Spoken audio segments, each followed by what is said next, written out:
taşacak bu Deniz'in dün akşamki sezon finali akıllara kazındı. Öyle bir final yaşandı ki herkes merak içerisinde kaldı. Acaba Adil kime koşacak?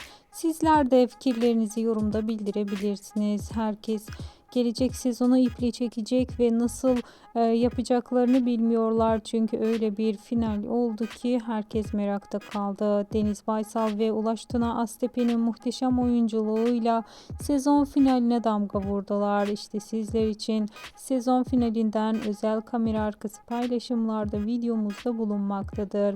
Tabii yaz boyunca oyuncularımızın tatil görüntülerini de sizlere paylaşacağım.